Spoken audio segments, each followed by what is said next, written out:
Cek. Tes cek. Nggih, dipun mulai nggih Bapak Ibu.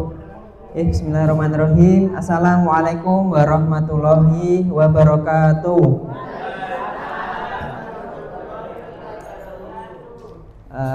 Kang kula hormati Ibu Heni selaku pengelola program Prolanis teng Puskesmas Sangosa Setunggal. Kang kula hormati dari Budi Sehat nggih. Matur suwun sanget, beliau berdua selalu datang setiap bulannya untuk memeriksa kita di sini nggih Bapak Ibu. Nggih kang kula hormati sedaya peserta anggota Prolanis Puskesmas Sambotan 1. Monggo ingkang sepindah ngunjukaken raos syukur dumateng Allah Subhanahu wa taala awit saking paring rahmat lan hidayahipun sehingga kula panjenengan sami saged makempal wonten ing aula Puskesmas Sambotan 1 kanthi keadaan sehat wal afiat. Amin ya rabbal alamin. Nggih. Ingkang nomor kalih monggo shalawat ugi salam tansah kula panjenengan sami ngunjukaken raos syukur dumateng junjungan Nabi Muhammad sallallahu alaihi wasallam ingkang dipun tenggo-tenggo syafaatipun ing yaumul akhir lan mugi-mugi kula panjenengan sami saged dipun lebetke wonten ing surgane Allah Subhanahu wa taala. Amin ya. Amin. Nggih, Bapak Ibu ingkang kula hormati, kula teng mriki nami kula Agus Dwi Prasetyo saking penyuluh kesehatan Puskesmas nggih teng mriki disuwuni tulung kalian Ibu Heni paring penyuluhan mengenai apa niku kepatuhan minum obat pada penderita hati dan DM, hipertensi dan diabetes mellitus saat berpuasa. Nah, mungkin tanggal 2 antara 19 napa 18 niku sudah memasuki bulan puasa nggih. Jadi walaupun jenengan memiliki riwayat hipertensi dan DM tetap patuh minum obat. Jadi tidak menjadi penghalang jenengan itu untuk berpuasa. Aku duwe lara iki aku gak poso. Nah, justru berpuasa itu akan mensehatkan badan. Karena napa sumber penyakit niku yang paling utama dari makanan dan perut. Terus nomor 2 niku dari pikiran. Jadi dikontrol dulu makanannya dan dikelola stres, insya Allah jenengan niku sehat nggih. Nggih amin. Nggih langsung kemawon nggih Bu. Nah, soa medikasi obat-obat yang digunakan saat berpuasa. Nah niki obat nggih. Jadi ngonten penggunaan obat saat puasa angsal napa mboten? Angsal. Nah niki kula jelaske riyin. Nah, tidak semua penggunaan obat membatalkan puasa, nggih. Yaitu dalam bentuk yang tidak diminum melalui mulut dan masuk melalui saluran cerna. Jadi, obat yang tidak dimasukkan melalui mulut, ditelan, dicerna di lambung itu membatalkan. Nah, napa mawon sing tidak membatalkan iki? Obat yang diabsorpsi melalui kulit nggih, contohnya salep, krim, plester nggih, autan obat nyamuk niku kan termasuk obat nggih Bu. Tapi niku mboten dimasukkan ke dalam perut, dioles di kulit, terus salep jenengan punya luka dioles ke bacuk tangane dikai plester, dikai betadin niku tidak membatalkan puasa. Niku kang setunggal. Nomor kali niku obat yang diselipkan di bawah lidah nggih, ditokokne ngisor liilat nggih Bu. Niku asalkan jenengan mboten telen. Niku dimasukkan di bawah lidah itu biar keserap melalui bawah lidah niku. Niku sudah diteliti dari beberapa ulama dan hadis nggih. Terus nomor 3 niku obat yang disuntikkan baik melalui kulit, otot, sendi dan vena kecuali pemberian makanan melalui intravena. Nah, disuntikkan niku contohnya jenengan pakai insulin, disuntik nggih Bu. Disuntik melalui intravena, tetapi tidak kecuali memberikan makanan. Contohnya orang diinfus niku nggih makanan, tidak boleh. Jadi misalnya wong sakit diinfus sing tetap batal karena makanannya dari situ, kecuali jenengan hanya memasukkan suntik jenengan suntik KB nggih niku obat. KB niku kan bisane suntik kan di jam pelayanan nggih Bu, ten puskesmas, jam kerja jam 8 sampai jam 12. Jenengan ajeng KB, ya tetap walaupun puasa tetap KB. Nek jenengan mboten KB mungkin malah nambah. Nek niki enten sing produktif Bu. Pun lansia sedanten. Masih produktif nggih Bu, masih menstruasi. Nggih, tesik KB. KB ini apa Bu? Oh pakai pil, berarti pil niku kan malam sama sahur nggih niku. Kalau puasa nanti nggih. Nah ini contohnya. Terus obat tetes mata niku tidak membatalkan puasa Bu. Terus obat kumur nggih, kumur tapi nggak ditelen, Listerin, obat sariawan niku dikumur-kumur. Terus niku enten sing obat sakit gigi niku nggih diteteske niku tidak boleh ditelan, yang penting masuk ke dalam gusine. Biasanya kan sakit gigi dikasih tetes obat gigi nggih niku. Terus pemberian gas sing duwe asma butuh nebulizer tetap dikasih obat melalui hidung niku tidak membatalkan puasa nggih. Terus anestesi nggih niku termasuk juga tidak yang melalui gas. Terus obat yang digunakan melalui vagina, dimasukkan di dalam vagina seperti suppositoria niku tidak membatalkan puasa. Terus kesepakatan ahli medis dan agama pada ini seminar yang dulu di tahun 2097 niku sudah diadakan seminar, jadi ini sudah menjadi penelitian dan aman. Lanjut, nah bagaimana obat pada saat puasa?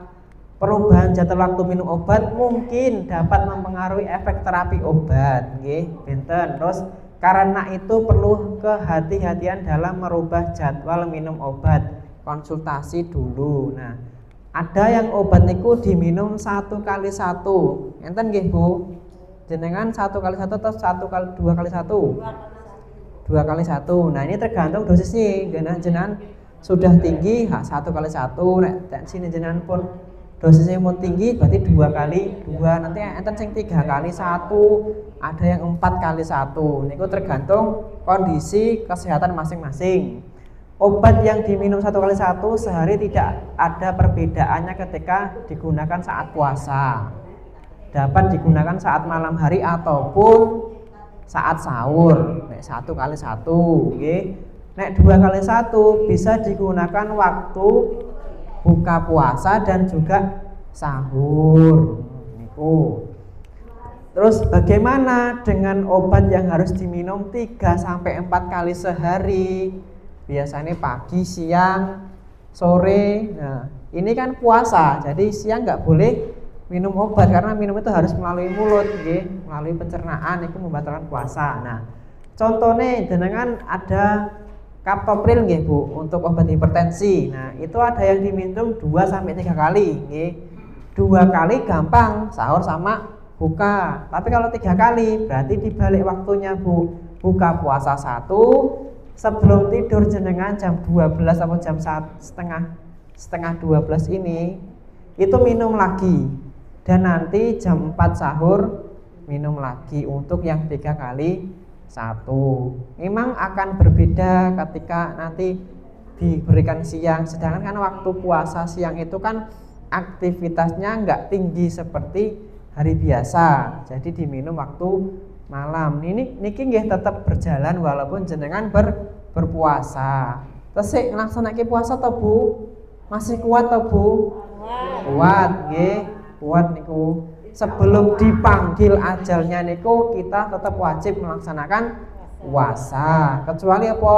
Orang sing sakit nggih. Terus harus berobat rutin yang misalnya menghentikan perobatannya justru membahayakan niku tidak boleh puasa. Akan diganti. Nek misalnya jenengan mboten ganti puasa ya ganti membayar fidyah nggih, ngopeni sak wong sehari nggih.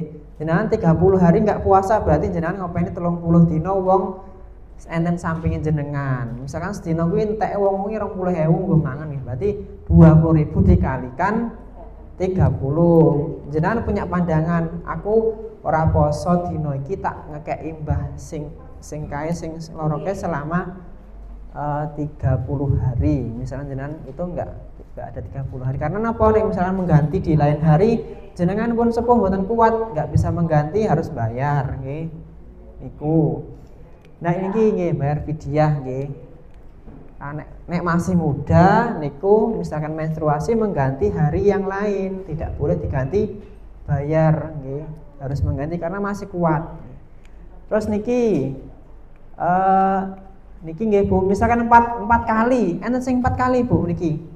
Sehari 4 kali minum obat. Ya ada 3 kali ada.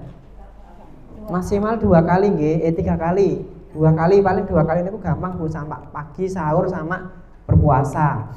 Nah 4 kali niki contohnya niki jam buka puasa 1, jam 10 minum lagi, jam 11 nggih minum lagi, jam 4 minum lagi nggih. Iya, ini malam Bu, karena jam puasa itu kan malam. Ini contohnya obat yang diminum 4 kali sehari nggih. Ini. Terus bagaimana dengan penggunaan obat sebelum dan sesudah makan? Nah, ada yang diminum sebelum, ada yang diminum setelah nggih. Sebelum makan, jika diminta sebelum makan berarti sekitar 30 menit sebelum sahur atau sebelum berbuka.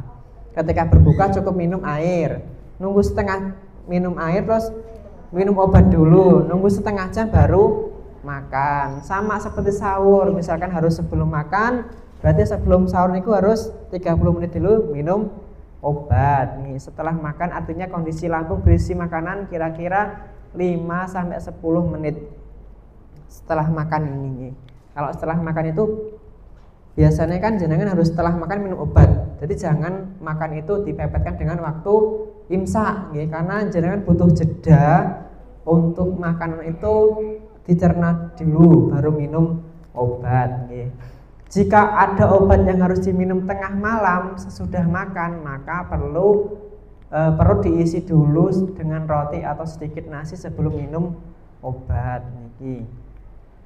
Misalkan malam kan harus setelah makan jelas jam 12 kudu wayahe minum obat. Berarti jenengan pun kenyang dulu waktu berbuka. Tetap dikasih roti nggih. 3 kali misalkan 3 kali. Bersahur 1, nanti tengah malam 1 lagi setelah makan. Jenengan harus makan dulu. Snack nang roti niku baru minum obat. Nih. Terus penggunaan obat pada penyakit kronis di bulan Ramadan nggih. Untuk yang tetap ingin berpuasa perlu dilakukan pemantauan yang lebih ketat terkait dengan perubahan jadwal pemberian obat dan kondisi penyakitnya nggih. Selengkapnya ini ada iklan nggih Bu.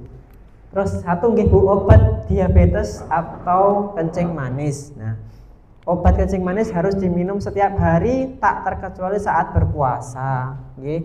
Tetap diminum setiap hari Bu, walaupun jenengan berpuasa. Biasanya pasien obatnya Bu? Gliklamid atau metformin nggih niki ada. Lebih disarankan diminum saat berbuka puasa dan malam sebelum tidur nggih ini. Terus ada yang insulin nggih Bu. Enten sing insulin suntik enten nggih. Nah, sebaiknya digunakan saat berbuka puasa yang memiliki efek kerja jangka panjang. Soalnya kan bermangan terus tubuh bekerja memproduksi insulin untuk mencerna makanan. Jadi di waktu berbuka. Hindari penggunaan obat anti diabetes pada saat makan sahur agar tidak terjadi keadaan hipoglikemia pada saat berpuasa di siang hari. Penting selalu memeriksa kadar gula darah secara rutin nggih. Jenengan ampun sampai terlewat sebulan sekali datang ke Prolanis nggih. Tujuannya agar pasien pengidap DM tetap bisa berpuasa dengan aman nggih. Ini dicek dulu Bu ini. Jenengan bandingkan sebelum puasa dan nanti setelah puasa apakah ada perbedaannya nggih. Misalkan ada perbedaannya jenengan turun, berarti jenengan harus setelah bulan Ramadan puasa Senin Kamis karena bisa mengontrol kenaikan gula darah nggih. Dilatih Bu, dibandingkan nggih antara saya puasa dengan yang tidak puasa. Kalau puasa kan tetap minumnya seperti ini tadi nggih. Terus obat anti hipertensi darah tinggi. Obat darah tinggi juga harus diminum setiap hari walaupun berpuasa nggih. Jika dokter merasakan 1 kali sehari, disarankan agar obat diminum saat makan sahur. Ya, 1 kali misalkan jenengan harus makannya di sahur agar dapat mengontrol tekanan darah selama beraktivitas siang hari. Nggih. Hal ini didasarkan pada penelitian yang menunjukkan bahwa tekanan darah mencapai angka paling tinggi pada pukul 9 sampai 11 pagi. Nggih. Paling rendah itu malam hari, karena malam hari jenengan istirahat, jantungnya buatan banyak bekerja. Tapi kalau siang hari kan jenengan neng kebun, tandur, nggih matun, itu semacam-macam nggih. Ngopeni putu dilalai enten Ibu. Enten sing ngopeni putune malah darah tinggi nggih. Putune bandel kon mangan angel, dolan ra mulih-mulih, tensine dhuwur. Nah, berarti ini diminum waktu sahur nggih Bu, biar bisa mengontrol di siang hari nggih. Jika satu hari sekali untuk minum obat. Jadi obat darah tinggi jangan diminum setelah berbuka puasa atau sebelum tidur. Wong jenengan arep bar buka ki turu nyantai ndarus nggih, mboten sang ngunjuk obat darah tinggi. Wong bengi-bengi mosok ayo arep padu karo bojone nggih. Mungkin siang arep padu ditahan-tahan kowe ngenteni buka. Bareng buka wareg ngantuk nggih Bu. Nggih niki disarankan untuk diminum sebelum sahur atau setelah sahur kalau harus habis makan nggih. Kalau sebelum tidur itu justru tidak mengkonsumsi obat kalau 1 kali. Nah, ini contohnya nggih. Captopril 2 sampai 3 kali sehari nggih. Kalau yang ini lisinoper 1 kali nggih. 1 kali sehari. Kalau captopril 3 kali, berarti kan sahur, malam, buka niku.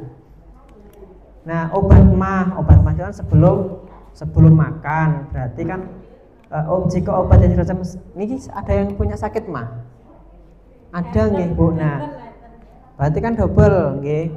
Ada yang obat gula, ada obat mahnya. Jika obat yang disarasakan sekali sehari misalnya omeprazol atau lansoprazol sebaiknya diminum pada malam hari sebelum tidur nggih.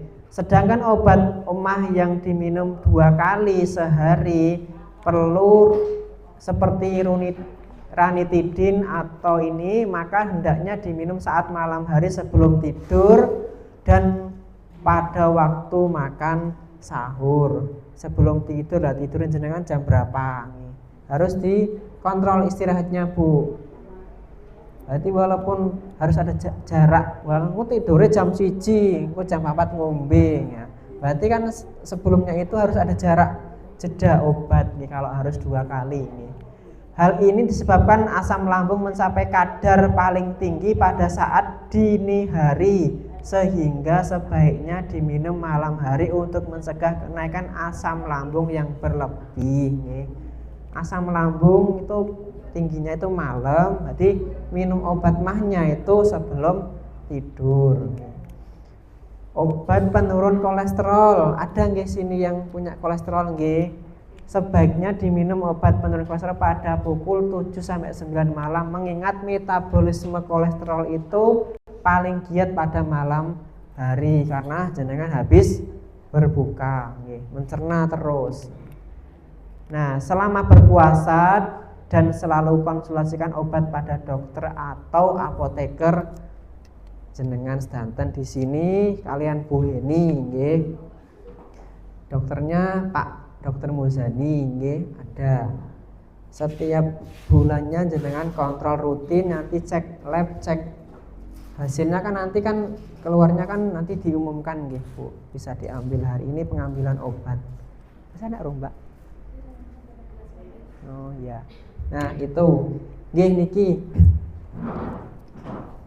Bapak Ibu monggo yang enten pertanyaan mboten kaitannya masalah penggunaan obat? Enten. Pun paham nggih Bu? Nggih, intine berpuasa itu akan mensehatkan badan nggih. Satu karena sumber penyakit niku datangnya dari makanan nggih, makanan dan juga pikiran. Kalau nanti tidak banyak makan, jenengan akan sehat nggih. Jangan banding mawon, misalkan orang itu yang gemuk dengan yang kurus nggih. Itu akan berbeda metabolisme nggih. Itu akan berpengaruh wong lemu kae engko pasti akan jangka panjangnya akan sering terkena penyakit metabolis nggih. Metabolisme itu adalah penyakit yang disebabkan karena metabolisme pencernaan makanan nggih.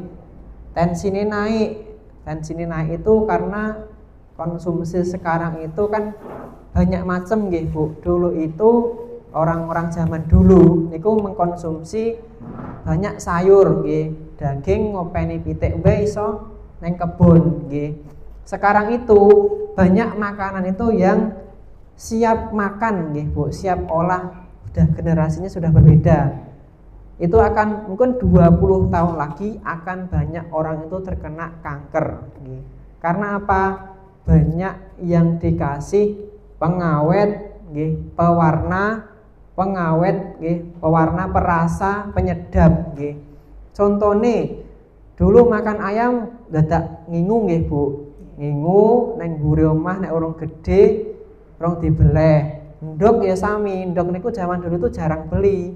Neng mburi omah nek netes dijikuwi setiap hari satu telur kuning nggih. Terus diendaki iki wis kopior wis ra iso didadar wis arep dadi anak pitik niku ngenten. Itu terus kangkung nggih dari kebunnya sendiri. Nah, itu tidak ada banyak pengawet, sedangkan sekarang niku panen sragen niku setahun niku sudah 3 kali. Sebentar lagi itu akan 4 kali setahun nggih.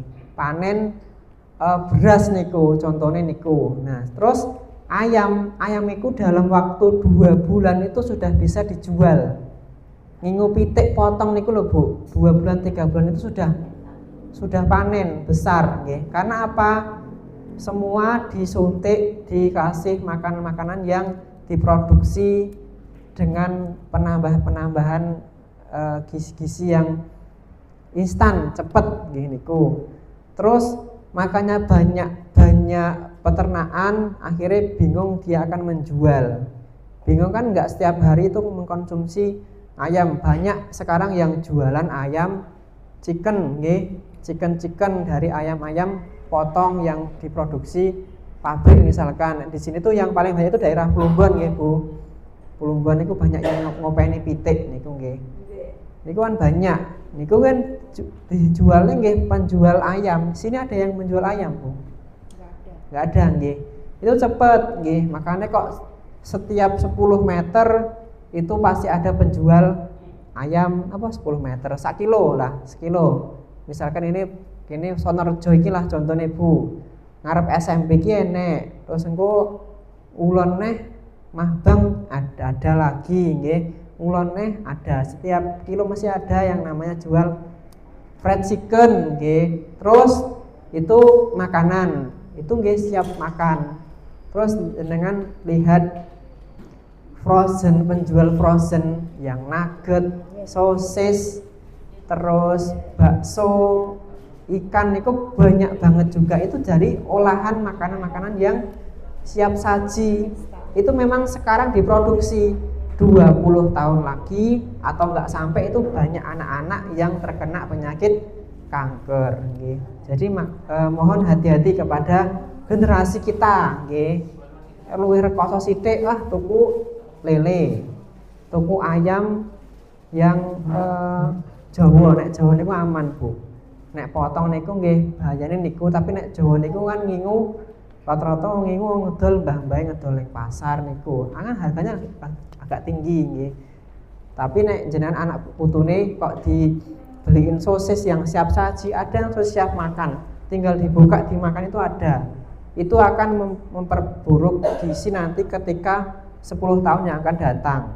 Itu di segi makanan. Terus sekarang jenengan ngetos gula, makanya kok banyak itu sekarang yang banyak penyakit gula nggih.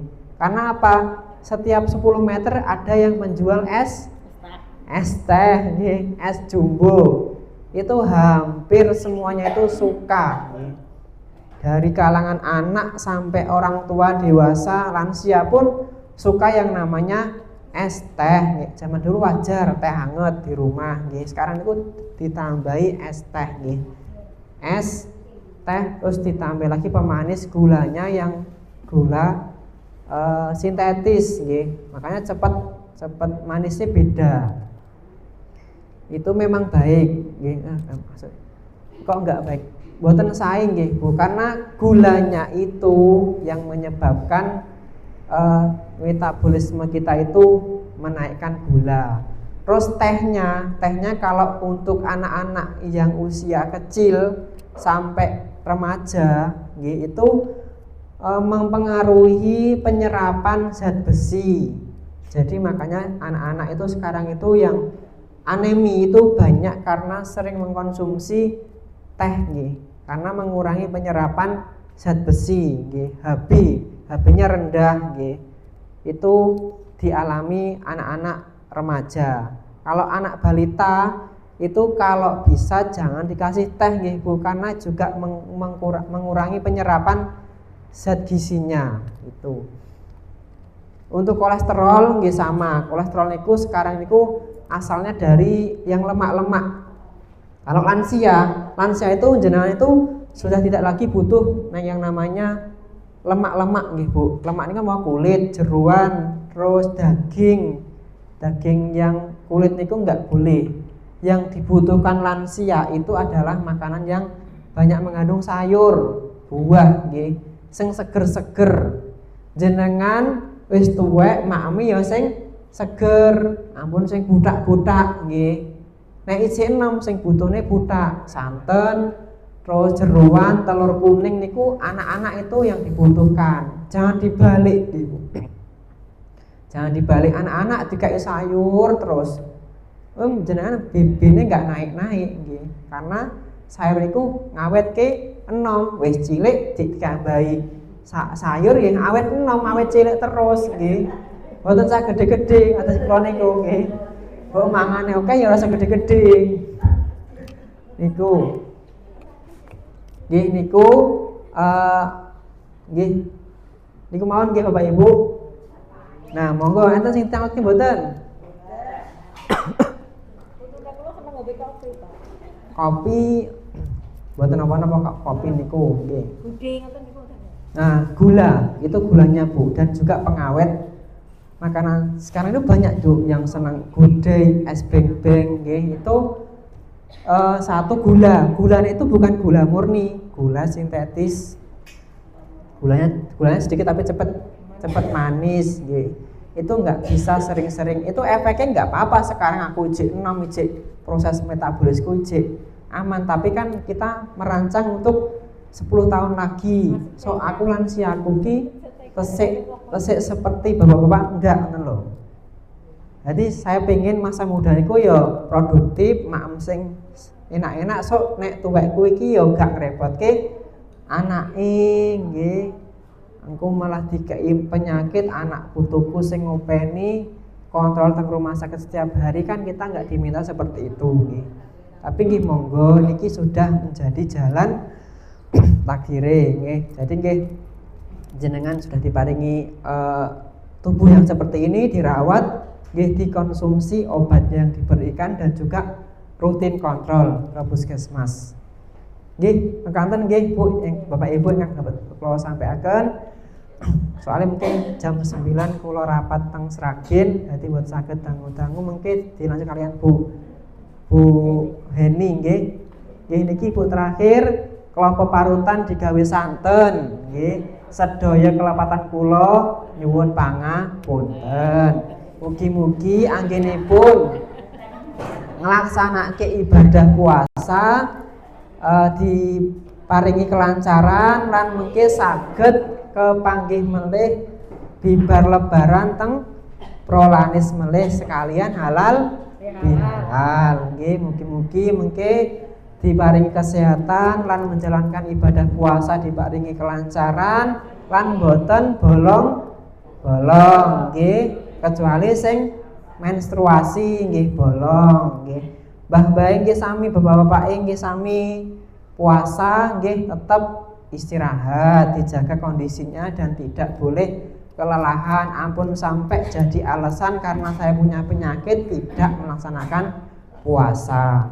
Nggih, mekaten akan dapat kula sampaikan saking kula sekap. Wassalamualaikum warahmatullahi wabarakatuh. Nggih, sami-sami.